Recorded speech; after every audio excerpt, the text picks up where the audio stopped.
When looking for the king of podcasts, you're at the wrong channel. Well, excuse me! Looking for good ideas for life? You're far from good hands. Hey, bud, what's your problem? If you think the listener is always right, you're far from the right place. Out of order! Even in the future, nothing works! Hosted by a Northeasterner by birth, but a rebel by choice. Are you threatening me? If you want a host that floats between love and madness, and we know the night is always gonna be here anyway. Thinking of you's working up my appetite, looking forward to a little afternoon delight. then play on and listen to Crazy Train Radio. All right, guys, listen to this blues riff and B. Watch me for the changes and try and keep up, okay?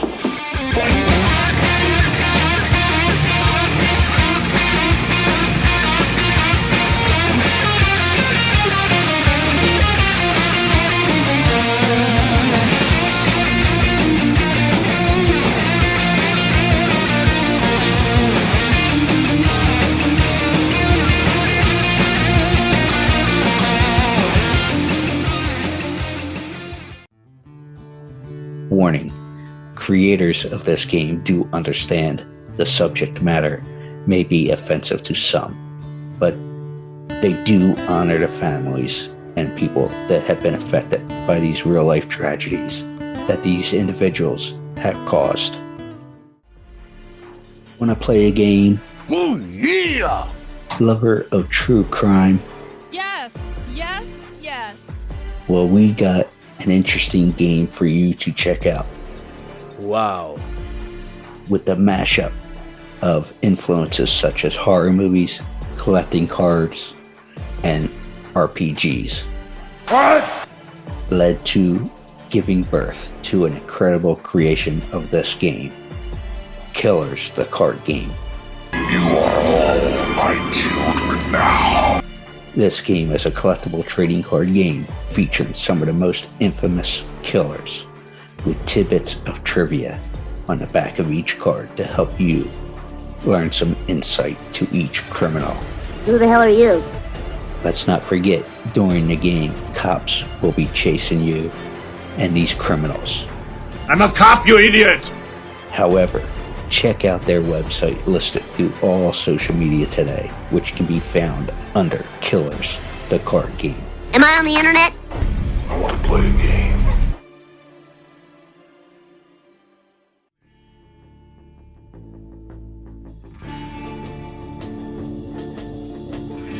Hi, I'm Steaphen Fick, and you're listening to Crazy Train Radio.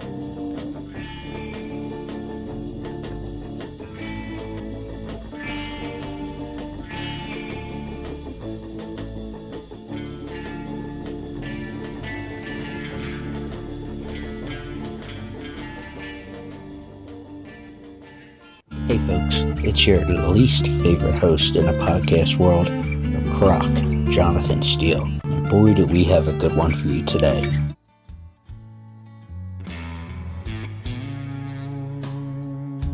Ladies and gentlemen, boys and girls, children of all ages, this next guest is a familiar voice that you've heard on previous episodes, and he has a new book out. The book is called The Secret Language of Conflict, and this guest is certainly an expert on this topic and others within the field. But let's go ahead and welcome Mr. Steaphen Fick from the Davenriche European Martial Arts School, or DEMAS for short. So, as we said in the introduction, Mr. Steaphen Fick is back. First and foremost, how you been? There's a little project you got out. I think it's one of these type things called a book, The Secret Language of Conflict. Yeah, so I've been working on this project for a long time now. The Secret Language of Conflict is a book on body language. And we use body language all the time, intentionally or unintentionally. Mm-hmm. And there's a lot of information on body language. But very little of it is ever in reference to martial arts, because every martial artist learns it, usually through hard practice. And it takes about 10 years. And you sort of feel the body language that your opponent's doing. You can feel where they're going to go. You can feel when something's going to happen. And I was doing that. And I wanted to know more about it. So I really started doing a deep dive into what I was feeling and why. And so I started thinking about it, because I figured I was just a lucky fighter. I was in the right place at the right time, until I started really thinking about it. So I wanted to create this pedagogy that would allow me to teach this skill. And so instead of it taking 10 years to do it unintentionally, I could teach this system in 3 weeks, 2 weeks, and then you could be good at it in 3 years. And in 4 years, you could be using it really well. And I just cut off 6 to 7 years of training. Exactly. And obviously I knew that from the time I spent out there, and you weren't discussing per se body language, if that makes sense. But it was, at least from my point of view, it was in there and implied. I don't know if that's Right. because of other knowledge I've had and such, but I want to mention with body language as well, that it's considered a universal truth of communication with interaction with people, even though people don't realize it. Like you said, it would be probably, I think you mentioned in a book somewhere like 70 to 93% of communication between people being verbal, vocal, and visual. Correct. And so the funny thing is that a lot of my research into body language was done on dating websites. And I think a first date is much like a fight. And I say that because when I go on a date, I don't know much about this person. I don't know what their goals are. I don't know how far they're willing to go. I don't know what it's going to cost me to get what I want. And so I have to muddle my way through this interaction with them. So I was doing a lot of research into dating sites. My wife is a realtor, and I was doing this at her office when I'd be hanging out with her. And it was always funny when one of the other realtors in the office would walk by, and they'd see me on a computer looking at dating sites. And they go, it's okay. It's okay. She knows what I'm doing. And so I did a lot of my research there.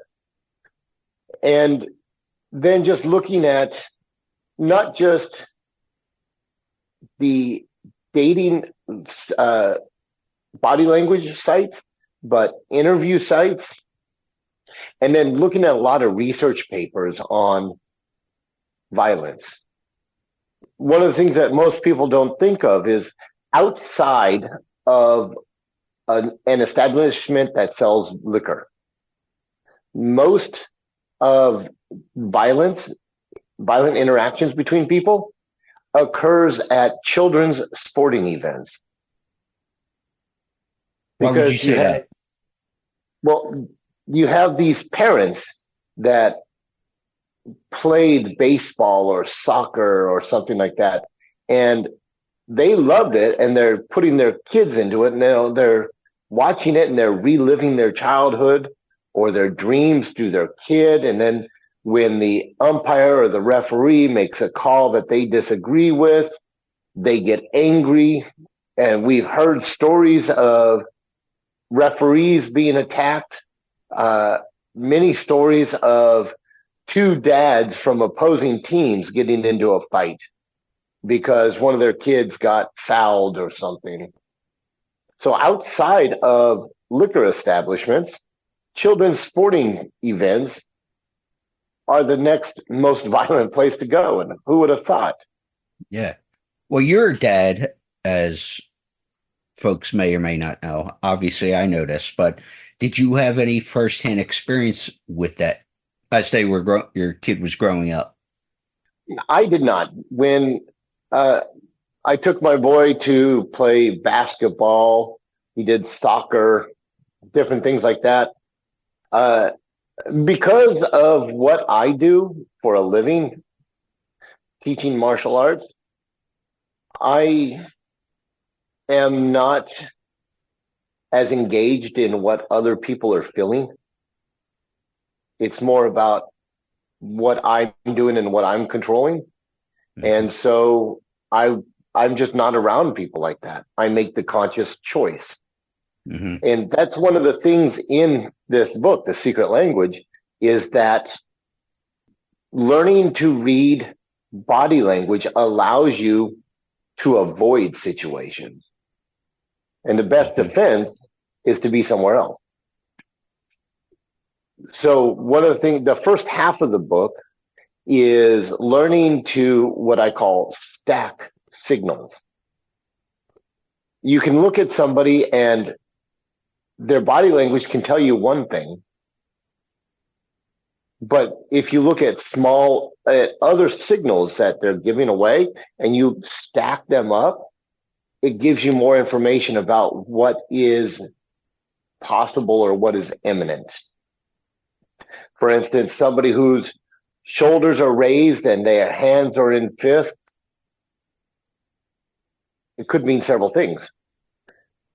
In the book, I talk about this position specifically. If their shoulders are raised and they've got fists, if their hands are by their sides, they're most likely cold. But if their hands are in front of their hips, they're most likely angry. But other than the position of their hands, it looks exactly the same. So learning to stack signals allows you to see a potential threat before it occurs so you can be somewhere else. And yeah, at least from my experience with things and stuff, and you obviously mentioned it in the book as well, and I know I'm not telling you nothing, but the other thing I look at personally with folks, besides hands and everything else like that, is position of their feet and how is their base. Yes, and when you have two people that have met and they're in a position, if you look at two people that are talking and they're confrontational, generally they'll be facing each other. Mm-hmm. If you look at people that are friends and talking, they almost always stand at about 45 degrees to each other. Mm-hmm. If you look at two people that are talking and one doesn't want to be there, their feet are turned away from them and they're turning their upper body to face the other person. And so you are correct in their base, but that position also tells you whether they want to engage. And often when you see somebody that two people that are facing each other, you can tell how their interaction is going by where their hips are turned. Mm-hmm. Is their weight to the front or the back foot? Are their feet facing the person they're talking to or away from the person they're talking to? So you get a lot of these things. And one of the things I tried to do in this book was look at the way people are walking as well. Because if I can see what's happening before they get within distance, I can then make a choice as to whether or not to engage with that person. The subtitle of my book is called Reading the Roadmap. And the reason I call it that is because Well, let me do it this way. If I want to drive from San Jose, California to Paris, Texas, I have no idea what roads to take. But so I get a map. I look at the map and it's got lots of squiggly lines. Some are straight, some are curved, some are dotted, some are dashed, some are solid, some are different colors. I don't know what they mean. So I look at the legend, and the legend tells me what all these different symbols mean. When I get into a potential conflict with somebody, my destination is victory or escape. I just don't know how to get there yet. They are my map, but I need to develop the legend so that I know what their signals mean. Then once I understand that, I'm able to use it to get to my destination. Mm-hmm. Speaking of travel, and this was also mentioned, as far as the different things, obviously there's bars and alcohol, there's the sporting events you mentioned, but where do you factor road rage as far as conflict being a issue? It's always been an issue. I grew up driving in the late 80s, early 90s down in Los Angeles when there was all those shootings on the freeway. So it was always something I was thinking about. Driving down there one time, my truck got hit by a stray bullet and shattered a side window. Didn't know it at the time, but it's things that happen. I'm glad they don't anymore. Mm-hmm. But this is actually one of the things that I use, an example that I use when I'm working with students on learning to read the roadmap. If you can drive down the freeway at 70 miles an hour in a metal box, and you can feel when somebody's about to cut you off, or you can feel when somebody wants to merge. If you can do that at 70 miles an hour in a metal box, you can do that walking down the street slowly and seeing somebody coming towards you. There are signals that we learn to feel. And if we think about it, we're too late.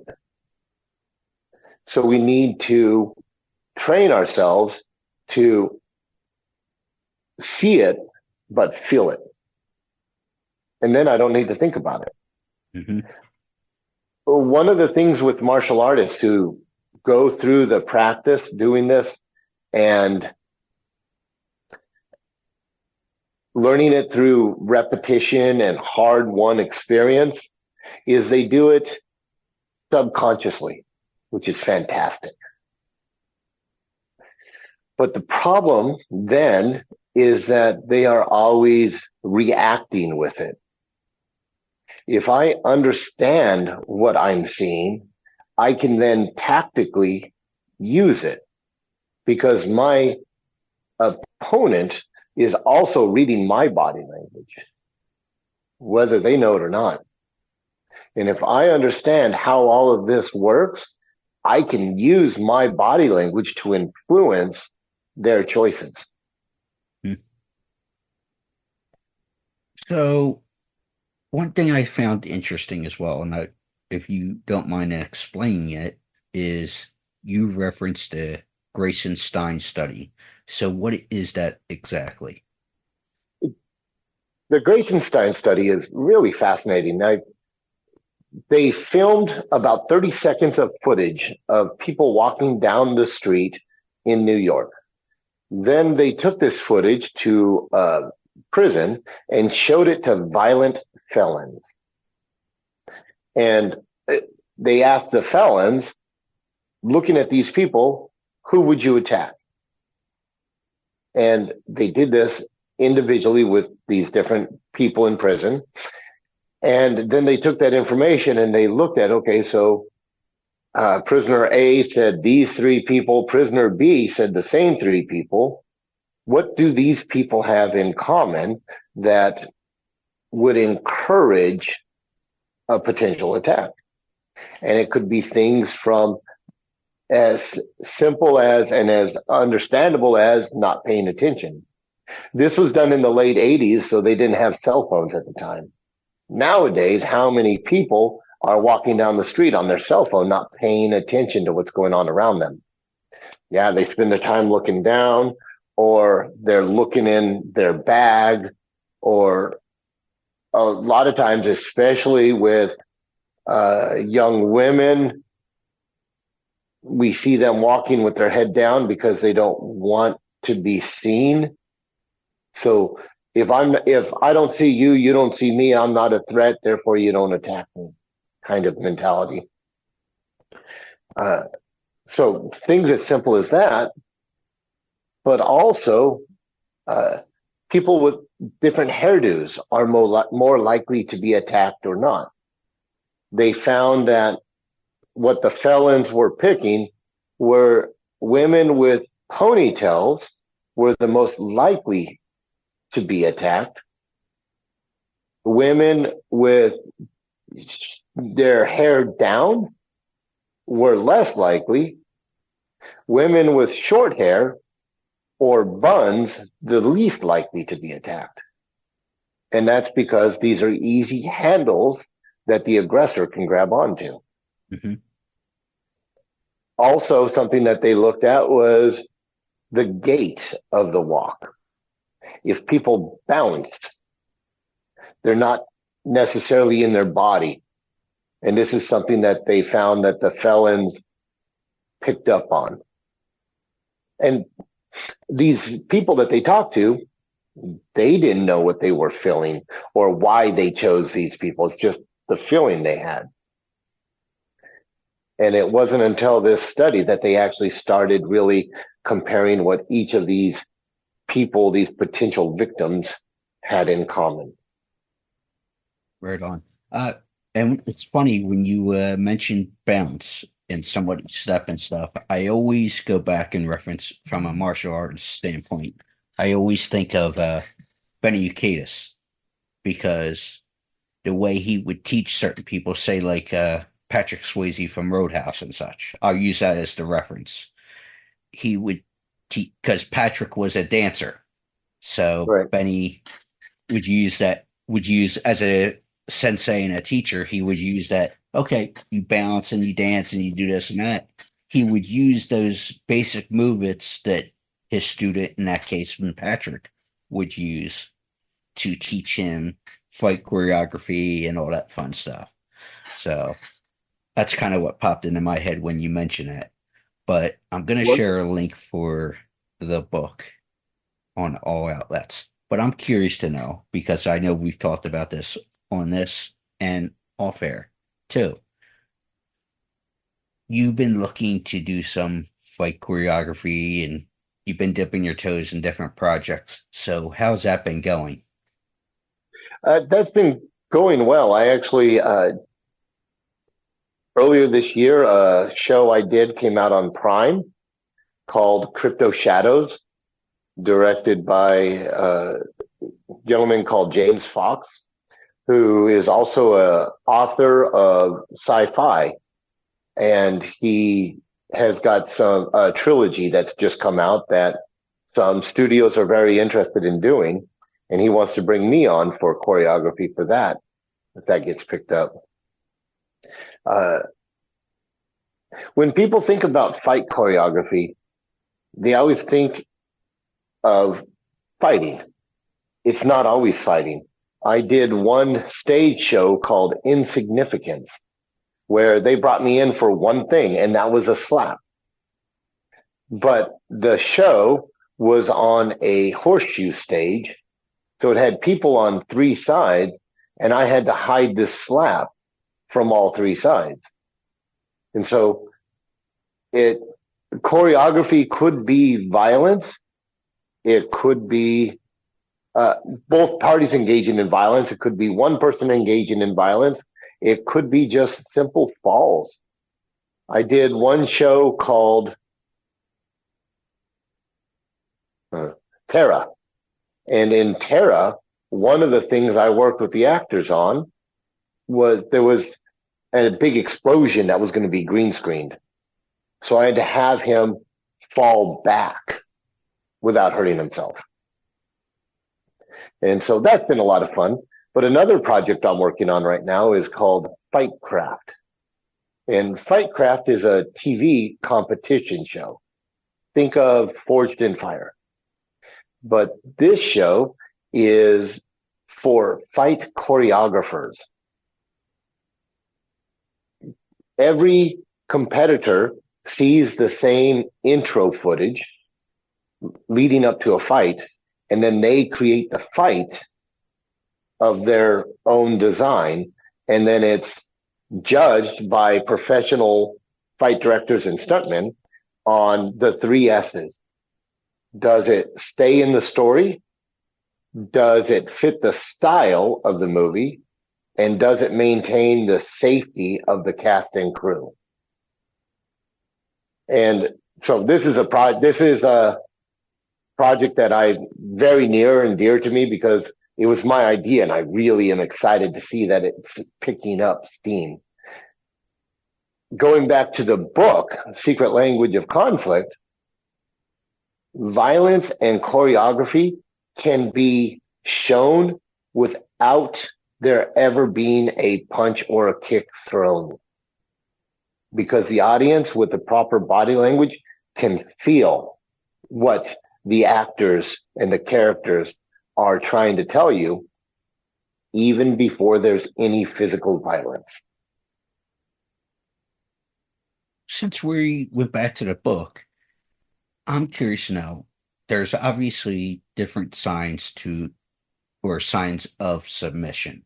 So obviously, I think if things obviously stand out, say like for like MMA, if you're having a martial artist grappling or whatever, you tap out. But right. What other forms of signs of submission do you discuss in the book? Smiling. Often when you're walking down the road and you see a woman walking down, they'll smile at you. It's not a greeting. It's not an invitation. It's a sign of, hi, I'm not a threat. Please don't hurt me. So smiling is a sign. Another sign is people withdrawing on them into themselves. My wife says I have an alpha walk. When I start to get scared or nervous, I get bigger and I take up more space. The opposite is a sign of submission. We all know the old classic fight or flight. The third one that's relatively new, it's only been in the last 15 years or so, 15, 20 years, is fawn. So it's fight, flight, or fawn. And fawn is to freeze. Like you see a deer that's threatened, it'll just freeze in place. Mm-hmm. And that also is another sign of submission. And there's many more. Yeah. But those are the most common. Now, obviously, we've promoted DEMAS often. There's Davenriche European Martial Arts School, which you have in the San Jose area, but there's also other locations, and there'll be a link for that as well. The way I was reading the book and stuff on the Kindle, and would you say that it is or would be good to read this before you start training at your school or any other form of martial arts school? This is a book. The Secret Language of Conflict is a book that can be helpful at any point in your journey. A lot of experienced martial artists will read it and go, well, I know that. It seems obvious. Yeah, because they've internalized it. But again, it's subconscious. If you're just starting, it's a great book to pick up because what it does is it allows you to see how the body moves and prepares to move.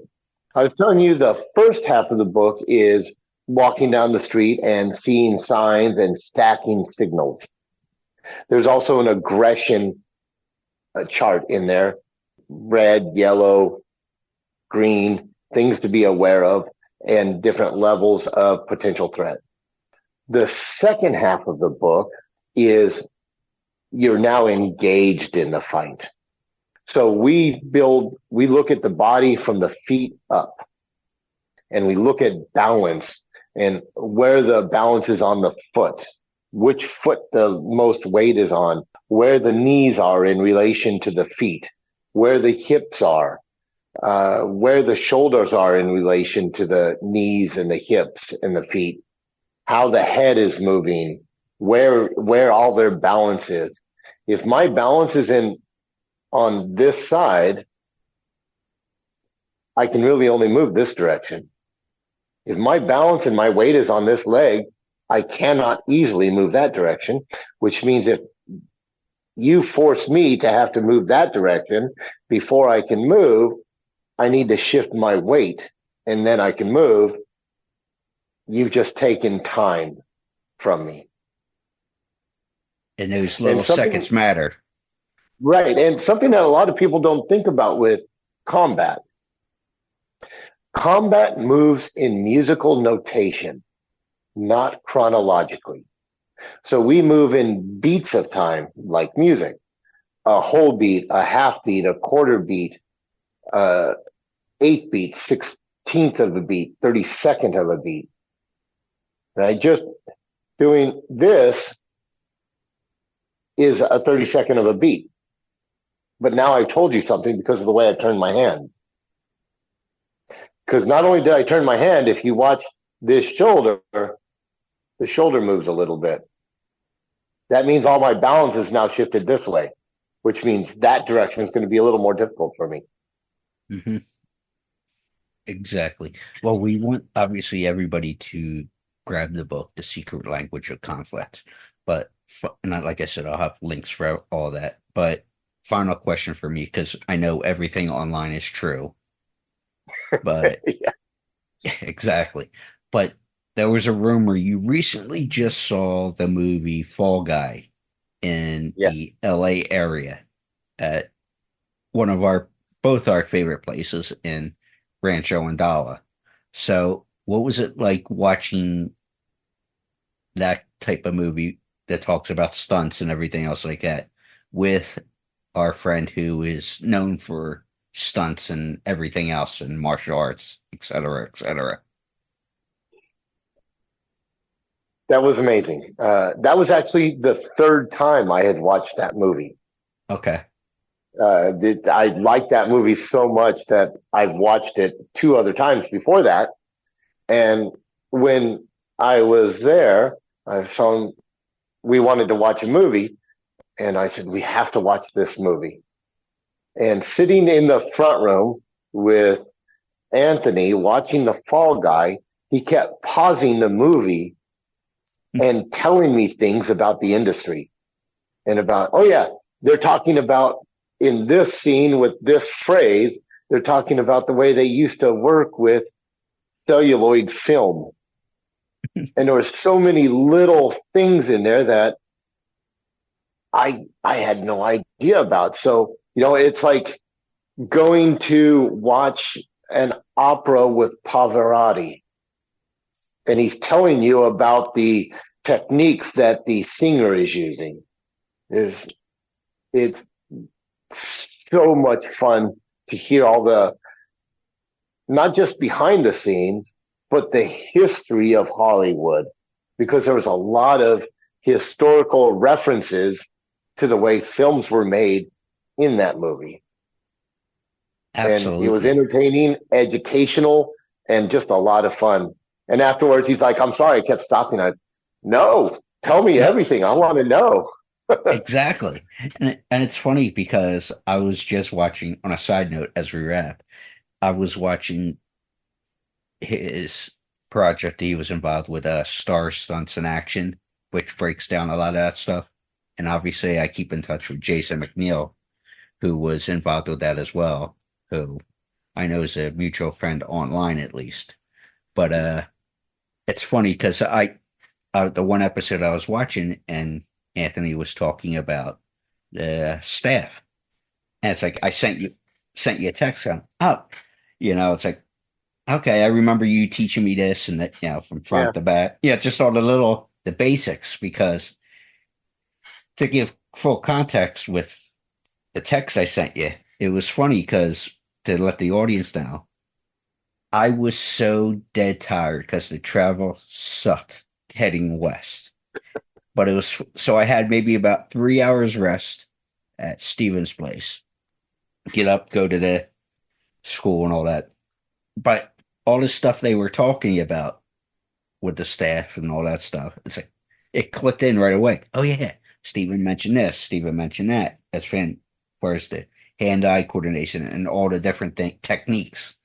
And That's awesome. I got to text them. So it's like, but it was cool to see things that you were teaching in another medium. So, yeah. And I do consider Anthony one of my teachers and mentors. And I love spending time with him. Absolutely. So, obviously, I'm going to put a link to everything, but where would you recommend? Can they pick it up at the school, or would you say just Amazon to grab a copy? In July, I'm going to be in Las Vegas at Combat Con, and I am teaching the secret language of conflict as one of my classes at Combat Con.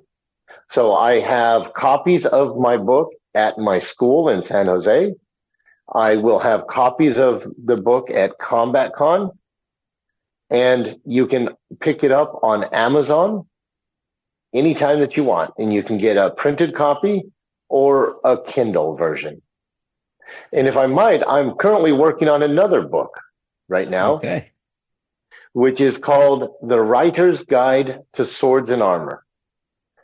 It is a reference guide for authors and screenwriters that if they're working in a specific time or location, they can look at what kind of swords and armors are from that period. And so they can just make it a little more realistic and believable in their books.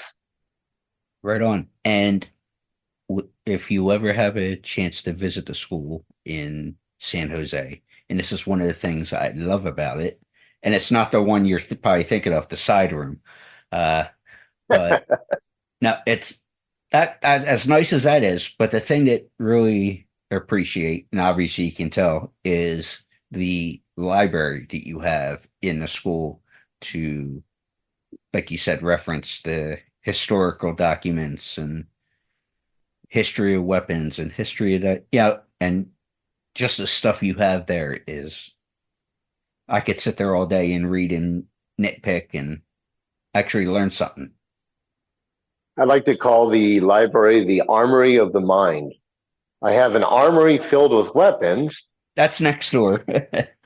But my library is about a 2,200 book library that has reference material on arms and armor, duels and battles, copies of fencing manuscripts, a whole side that is history chronologically. I even have a whole section on costuming, because people forget that the clothes you wear that are common in this time, in this period, will affect the way you move and the martial choices that are current in this time and place. And one last thing as we wrap. With the school, you mentioned the new book you're working on, but what's coming up with things at the school? Well, we have the Combat Con coming up, and in August, the first Saturday of August, we do something. This is our third or fourth year. It's called the Big Gay Sword Day. Mm-hmm. We open up the school to invite people in. We bring in support groups to set up tables so people can come in and meet support organizations. Also, it gives us an opportunity to set up tables for artists to come in and they can sell their products that they create. And so it's just a nice community event that we can open up to everybody and let people know that they can go out and find support and do something fun like sword fighting. Absolutely. And I'm not going to say anything I didn't tell you privately. And I even think we did it on the video version of this that we did from the school and everything else like that. But I'm going to definitely try to make it for that event in August. Oh, wonderful. Yeah. And I'll be in touch, obviously, with you to figure out specifics and all that kind of stuff. But the thing I always said, and I don't mind saying publicly because I've said it privately to you and other people from the school I've kept in touch with, is the one thing that I always took away from the visit was the vast community, whether it be, black, white, gay, straight, trans, you got everybody there. It's all one cool community. And it's just what I would say, like we have in the Northeast, is a true melting pot. Doesn't matter political, just everything. You got representation from everybody and everything there. And it's all good, as I like to say. There's nothing, everybody gets along. It's great. And it was just nice to see that melting pot of everybody from all walks of life. And the people I keep in touch with are from all different angles and walks of life. And it's just cool that it has that family atmosphere of. Yes. So I like to tell people that we are always looking for a tribe. And I want to provide a community that allows us to create the tribe that we want. And you got a hell of a tribe there. It is amazing people. I'm so proud to be a part of this tribe. Yeah. And to have you as a part of this tribe as well. I appreciate that, but I could speak from firsthand experience. You got a hell of a tribe under the umbrella of DEMAS. So, Steaphen, thank you so much. Thank you. It's always a pleasure to speak with you, and I look forward to seeing you. I always appreciate learning from you, sir. Thank you again for having me on your show, and have a wonderful day.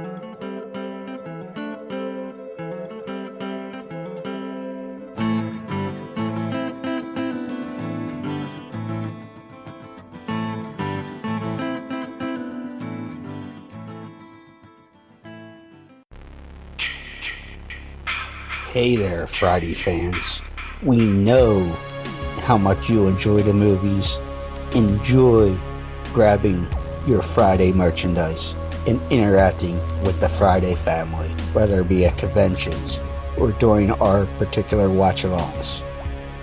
Well, when you're looking to get yourself masks, why not check out our friends over at Camp Blood Customs out of New York State and order your specific custom mask from any of the films.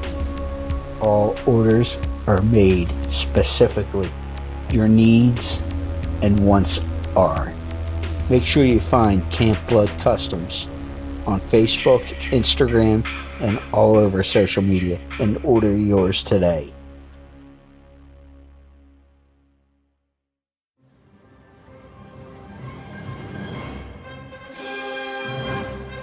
Hi, this is Anthony DeLongis, and you're listening to Crazy Train Radio.